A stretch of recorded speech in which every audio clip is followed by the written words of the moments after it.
o dono foi limpar um de seus imóveis para aluguel. Os inquilinos atuais foram despejados após serem presos, e o lugar estava muito bagunçado. Mas o que realmente chamou a atenção dele foi a gigantesca laje de concreto que estava na lavanderia. O que essas pessoas estavam fazendo no seu apartamento? A resposta para isso é pior do que qualquer um poderia ter imaginado.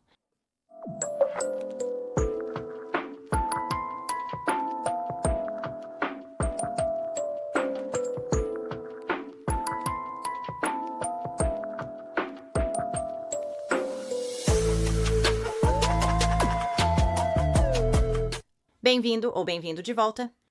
Sou Cassie e isso é um mundo perverso. A história que tenho para você hoje é inacreditável. E é inacreditável o quão mal essa criança foi tratada. E também é inacreditável que havia tantas pessoas que tentaram ajudá-lo e elas foram ignoradas. Completamente ignoradas. Esta é a história de Evan Brewer.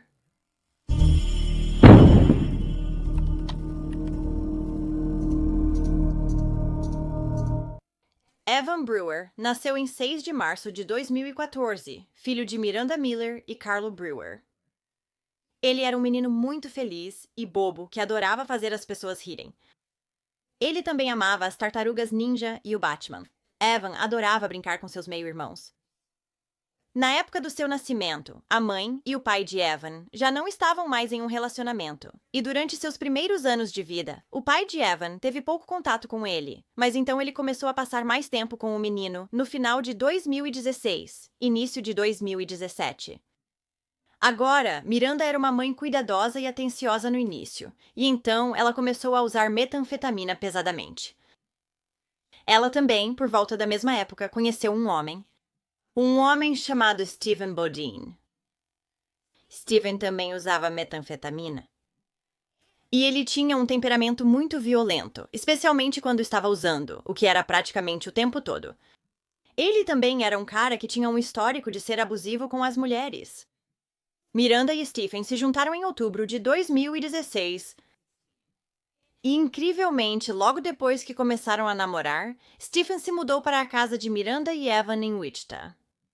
Poucas semanas após a mudança, Stephen começou a agredir Miranda com frequência. Evan era um menino bem comportado, mas Stephen discordava. Ele achava que Evan choramingava demais e que Miranda o mimava. Stephen começou a agir como se Evan não pudesse fazer nada certo. E ele disse a Miranda que a única maneira de seu comportamento mudar é se ele tivesse uma figura masculina que estivesse completamente no controle dele. Miranda concordou que Stephen poderia estabelecer as regras da casa. Em fevereiro de 2017, o pai de Evan, Carlo, começou a notar que a fala de seu filho, bem como seu treinamento para usar o banheiro, começaram a regredir. Ele percebeu que isso acontecia quando o menino voltava da casa da mãe. Logo, ele também começou a notar hematomas no corpo de Evan. Por volta da mesma época, Evan tentou estrangular um de seus irmãos que morava na casa do pai com uma coleira de cachorro rosa. Foi nesse ponto que Carlo percebeu que algo estava acontecendo quando ele estava na casa da mãe, porque essa não era a maneira normal de uma criança se comportar. Carlo decidiu primeiro expressar suas preocupações para Miranda. Ela sempre foi uma boa mãe, e ele queria lhe dar o benefício da dúvida. Sendo um bom pai, ele queria garantir a proteção do filho.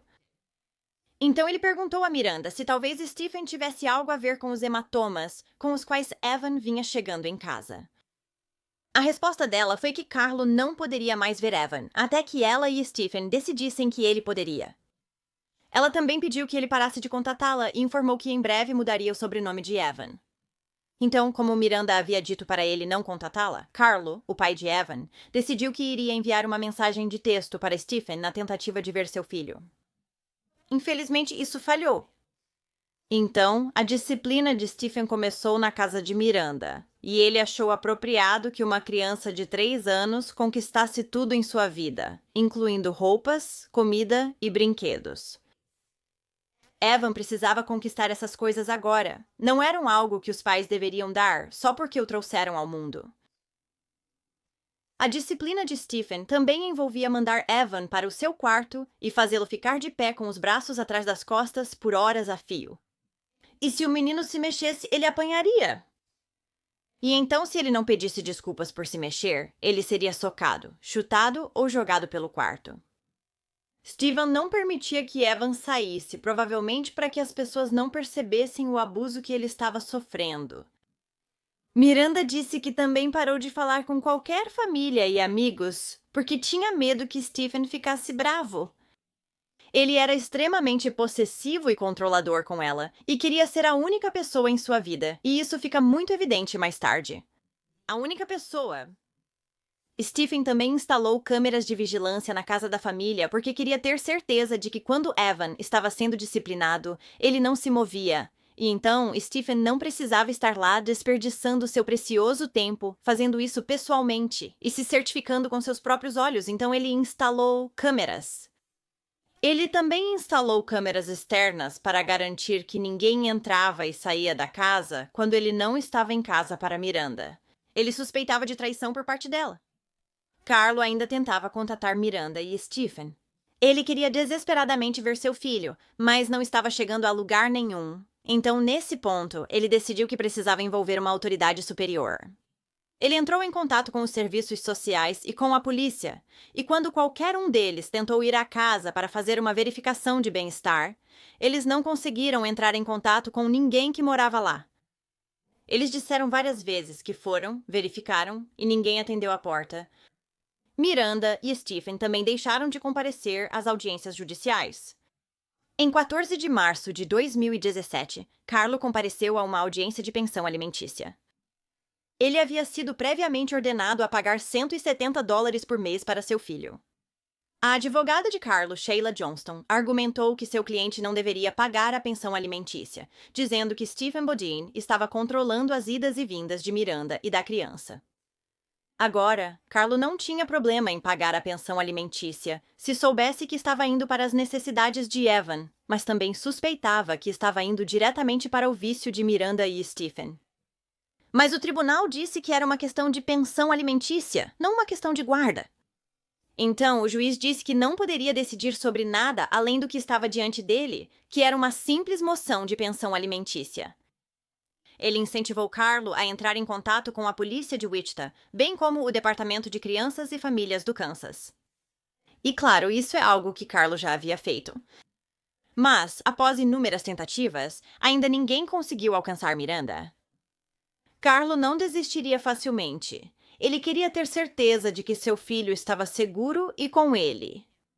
Então Carlo, juntamente com outros parentes, sentava-se ocasionalmente do lado de fora da casa de Miranda em cadeiras de jardim, segurando cartazes que diziam "Nos dê Evan, nos dê Evan", e repetindo isso várias vezes. O pedido é claro. Nos dê, Evan. O desespero é grande. Nos dê, Evan. Ele estava esperando que isso fizesse Miranda sair de casa e deixasse ele ver seu filho, mas ainda não funcionou. Ele até procurou alguns dos vizinhos e amigos de Miranda, mas todos disseram que não a tinham visto ou ouvido falar dela. Enquanto isso, a violência de Stephen só estava piorando na casa de Miranda. Evan estava tão assustado com Stephen que não ia ao banheiro. Ele se sujava e ficava sentado nisso para evitar passar por Stephen no corredor. Miranda também disse que Stephen às vezes a fazia bater em seu filho.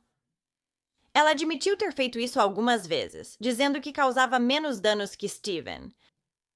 Uma vez, Evan se recusou a pedir desculpas para Stephen. Então Stephen disse que ele precisava ser tratado como um cachorro para aprender a lição. Então ele fez Evan ficar em pé no porão nu por 6 horas. E Stephen disse a Miranda para colocar uma coleira no pescoço de Evan, que tinha uma corrente presa a ela. Na outra ponta da corrente havia um peso pesado. Stephen observou a câmera no porão a noite toda para garantir que Evan não se mexesse. Até que ele adormeceu. E na manhã seguinte, Stephen acordou para descobrir que Evan estava no andar de cima tomando café da manhã, totalmente vestido e em frente à televisão. Isso deixou Stephen tão enfurecido que ele, citando, bateu muito nele naquele momento. O pai de Evan finalmente conseguiu vê-lo em 2 momentos rápidos. A primeira foi em março de 2017. Ele e um colega de trabalho decidiram passar na casa de Miranda para ver se ela atenderia a porta, e ela atendeu. Evan também estava lá, e ele notou naquele momento que havia um corte na testa dele que ia até a ponta do nariz. Evan disse a Carlo que foi o papai que fez isso, o que significava Steven. Quando Miranda perguntou: "O que você disse para Evan?", ele logo mudou a versão, dizendo que apenas caíra. Miranda fez Evan ficar de pé na frente da parede com o nariz encostado nela e as mãos atrás das costas como punição por ter mentido para Carlo. Evan fez como lhe foi dito, mas Carlo disse que ele lhe deu um olhar que parecia dizer: "Por favor, me leve com você." Miranda também alegava que a lesão dele era de uma queda, mas felizmente Carlo sabia melhor e ele denunciou a polícia. Infelizmente, a polícia novamente não conseguiu contatar ninguém na residência, então nada aconteceu a partir disso. A segunda vez foi em abril de 2017. Carlo decidiu passar de carro pela casa de Miranda e por acaso viu que Miranda e Evan estavam do lado de fora, então ele entrou na garagem. Quando ele viu seu filho, notou que ele estava sujo e ele cheirava terrivelmente mal. Evan entrou no carro do pai e perguntou se poderia ir para casa com ele. Miranda, claro, disse não, mas surpreendentemente ela disse que ele poderia ver seu pai no dia seguinte. Mas quando Carlo tentou entrar em contato com Miranda no dia seguinte para ver seu filho, ela não respondia nenhuma de suas mensagens. Em 4 de maio, Carlo obteve a primeira de várias ordens de proteção. Esta ordem de proteção era para manter Stephen longe de Evan. Ao obter esta ordem de proteção, Carlo escreveu no pedido que uma testemunha lhe disse que Stephen havia espancado seu filho tão severamente que o levou à beira da morte.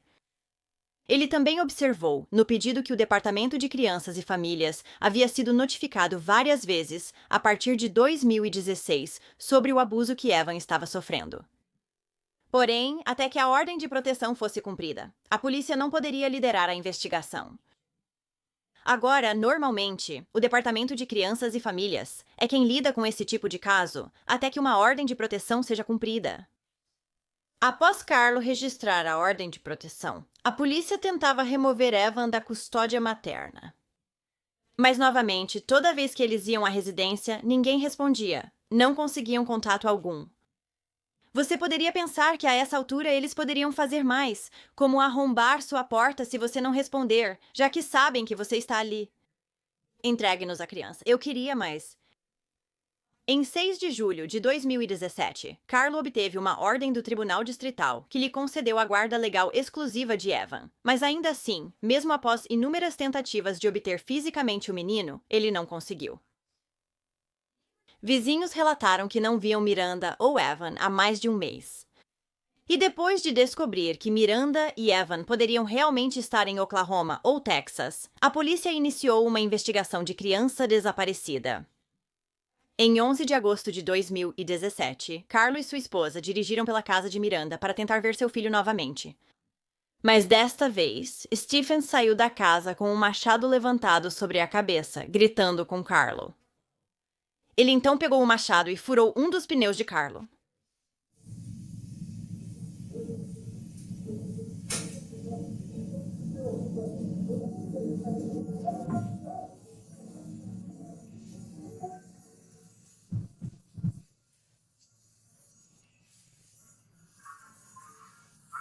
Onde está meu filho? Onde está meu filho? Onde está meu filho?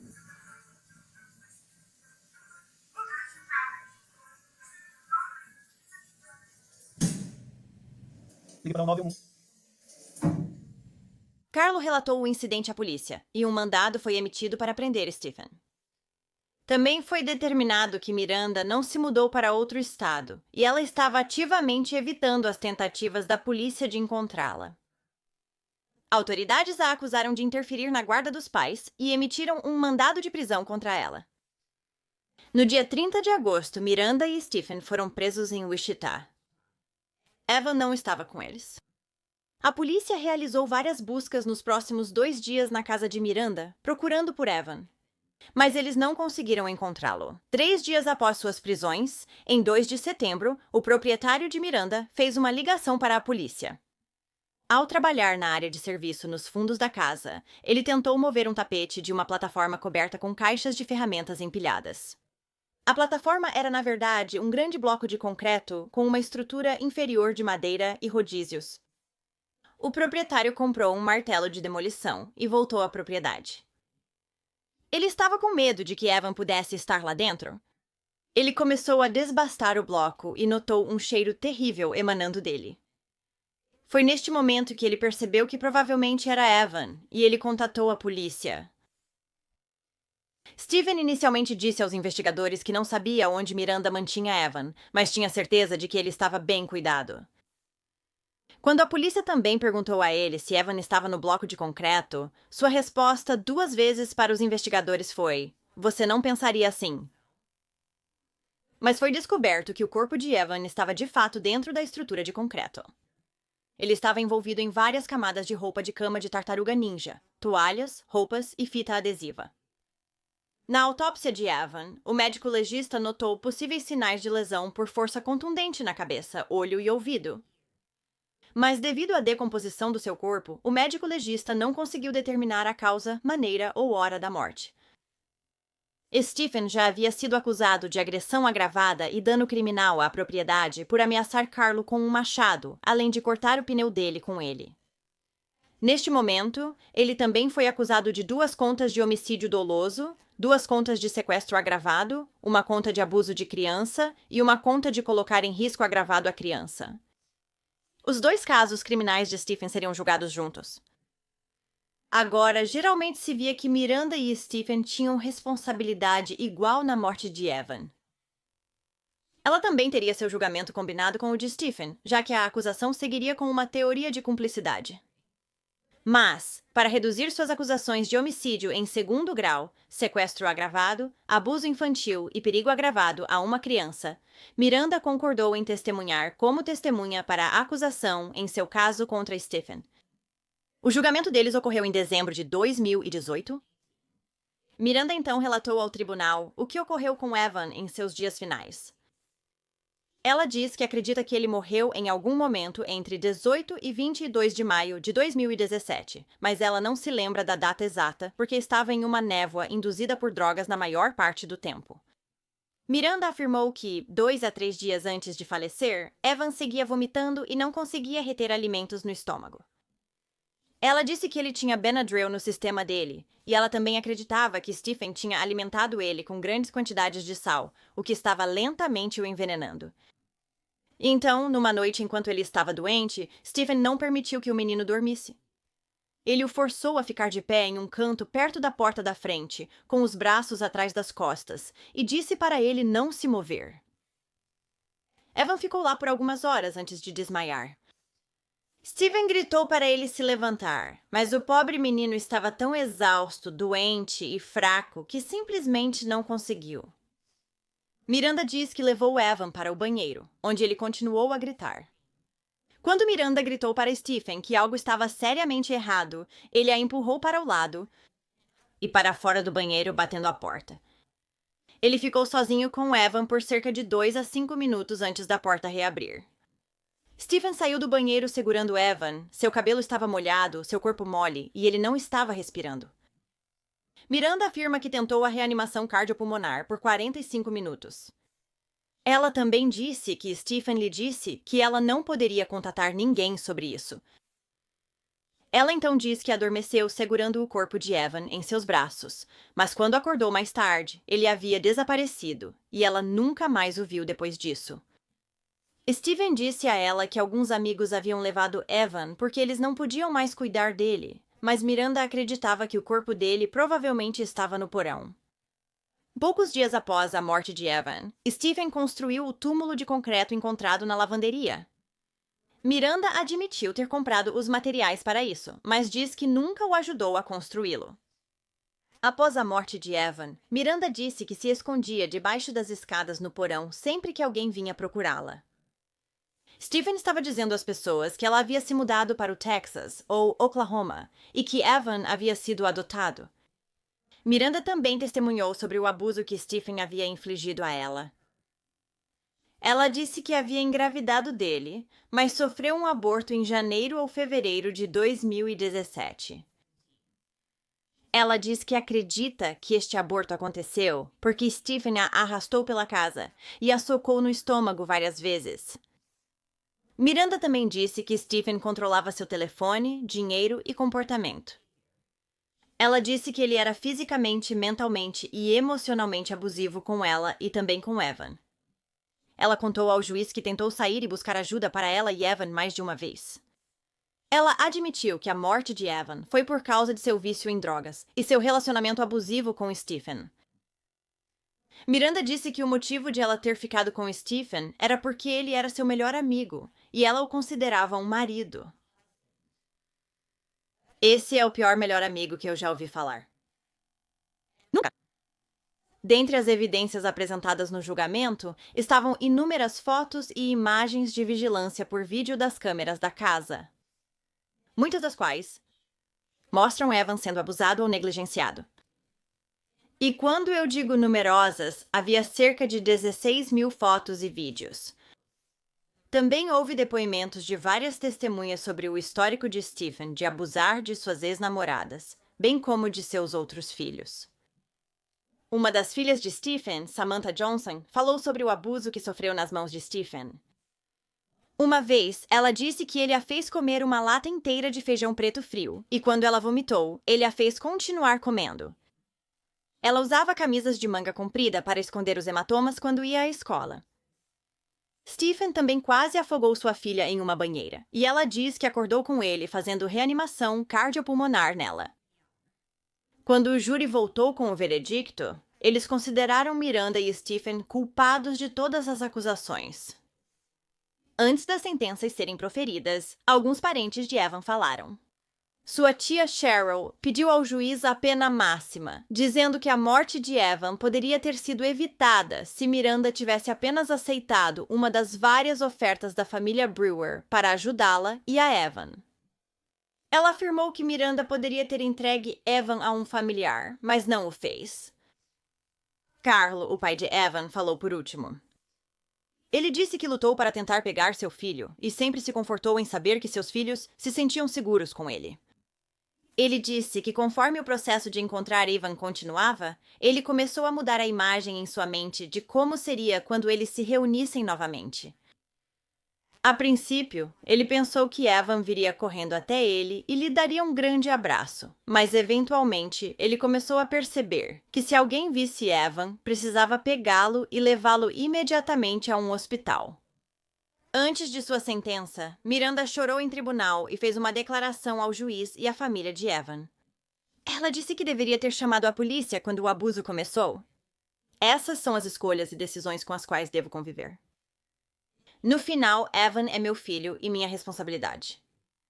Na época, fiz o que achei melhor. No final, eu falhei como mãe ao proteger meu filho. Conviverei com isso para sempre. Ela também disse que tentou se afastar de Stephen, mas não conseguiu.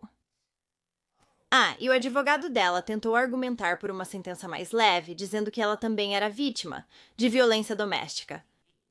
A advogada da família Brewer, Sheila Johnston, argumentou contra isso, dizendo que apenas por ser vítima de violência doméstica não lhe dá uma desculpa para não aceitar a ajuda que foi oferecida a você. Ela também disse, Miranda Miller sabe muito bem que nunca foi uma refém naquela casa. Ela estava neste tribunal em 4 de maio de 2017, quando Evan ainda estava vivo, e eu ofereci ajuda a ela. Naquela época, eu a tirei do assento longe de Stephen e a levei para a sala do júri e conversei com ela e disse que poderia ajudá-la ali mesmo. Eu disse que se ela não se afastasse de Stephen, não só arriscaria sua vida e a vida de seu filho, mas também corria o risco de perder a custódia de seu filho para Carlo, e suas palavras foram, só por cima do meu cadáver, Carlo terá a custódia desta criança. Então ela escolheu deixar Evan morrer, ao invés de deixar o pai dele levá-lo para um lugar seguro. Ela não era uma vítima. Miranda Miller foi condenada a 25 anos de prisão. Stephen Bodine foi condenado a 109 anos de prisão. Também foi descoberto que o Departamento de Crianças e Famílias tinha 6 relatórios separados do abuso que estava acontecendo com Evan entre julho de 2016 e maio de 2017. Esses relatórios incluíam abuso de metanfetamina por sua mãe, violência doméstica, bem como o abuso físico de Evan. Apenas 3 desses relatórios foram designados para investigação, e nenhum deles foi considerado comprovado. E nos últimos 2 meses de vida de Evan, a agência recebeu 2 relatórios de abuso quase fatal. Um alegava que Evan havia batido a cabeça na banheira e desmaiado. E o outro alegava que Stephen o havia sufocado e depois o reanimou. O primeiro desses relatórios não recebeu resposta por 6 dias. E o investigador aparentemente aceitou a alegação de Miranda de que a criança havia se mudado para outro estado. No segundo relatório, o investigador nunca sequer pôs os olhos em Evan. Em março de 2018, os oficiais do Departamento de Crianças e Famílias entregaram um documento de 284 páginas relacionado a esses pedidos de registro aberto, que detalhavam como a agência lidou com as alegações de abuso e negligência envolvendo Evan Brewer. O documento revelou que parte do abuso relatado ao Departamento de Crianças e Famílias em 14 de maio de 2017 não foi originalmente incluído no relatório dado aos supervisores no caso de Evan. A alegação não originalmente incluída era de que Stephen sufocou Evan e depois fez reanimação cardiopulmonar para reanimá-lo. Descobriu-se que em 14 de maio de 2017, o registro havia sido modificado para indicar de forma imprecisa que as informações relatadas foram comunicadas ao assistente social designado e ao supervisor do assistente social ao mesmo tempo da denúncia. Em vez disso, as informações sobre o suposto abuso foram adicionadas ao relatório em 5 de setembro de 2017. O corpo de Evan foi encontrado em 2 de setembro. A família de Evan teve uma reunião com o secretário do Departamento Estadual de Crianças, e o departamento naquela época pediu desculpas a eles. Embora a agência não tenha entrado em detalhes sobre as repercussões que seriam sentidas em todo o Departamento de Crianças e Famílias, eles disseram aos Brewers que contrataram uma revisão externa para auxiliar em um plano de reestruturação. Dizia-se que a família de Evans estava considerando um processo contra o Departamento de Crianças e Famílias do Kansas, mas eu não consegui encontrar mais informações sobre o que aconteceu com isso. Em março de 2018, 2 assistentes sociais do Departamento de Crianças e Famílias de Wichita, Kansas, perderam o emprego depois que o Departamento de Crianças e Famílias do Kansas os demitiu enquanto fazia várias mudanças de pessoal. Foi em relação à morte de Evan, bem como de outras 2 crianças que morreram na mesma época em Kansas. 2 crianças que o Departamento de Crianças e Famílias falhou em proteger. Em maio de 2021, Stephen realmente tentou apelar sua sentença, mas foi negado. Na noite de 10 de setembro de 2017, muitas pessoas encheram a rua e a entrada da casa onde Evan foi encontrado para lembrar o pequeno menino. Eles acenderam velas e criaram um memorial para ele. Em 27 de janeiro de 2018, o funeral de Evan Brewer foi realizado na Igreja Católica do Santo Salvador, e houve um enterro privado para o pequeno menino depois. Bem, obrigada por ouvir toda a história do Evan hoje. Tenho certeza de que esse caso te deixou tão frustrado quanto me deixou. É inacreditável que Miranda e Stephen tenham conseguido manter Evan escondido por tanto tempo e negar ao pai a guarda legal que ele havia obtido no tribunal. O pai dele tentou de tudo para salvá-lo. Ele fez tudo ao seu alcance, exceto derrubar a porta da frente ele mesmo e tirar Evan daquela casa de horrores. É tão terrível quando alguém tenta salvar uma criança e suas preocupações são completamente ignoradas. Então, se você gosta de crimes reais e quer ouvir de mim, então não se esqueça de se inscrever abaixo e ativar as notificações. Além disso, se você quiser dar um like, seria muito apreciado. Obrigada por assistir ao Wicked World. Até a próxima, tchau! Obrigada por serem patronos de A Wicked World, a Dina, Catherine, Lindsay e Mel. Seu apoio é muito apreciado. Agora tem ainda mais de A Wicked World no Patreon. Você terá acesso mensal a vídeos exclusivos e muito mais. Qualquer apoio realmente ajuda a garantir que as vítimas nunca sejam esquecidas e a destacar as falhas da sociedade associadas a cada caso. Então confira em patreon.com/awickedworld ou use o aplicativo Patreon.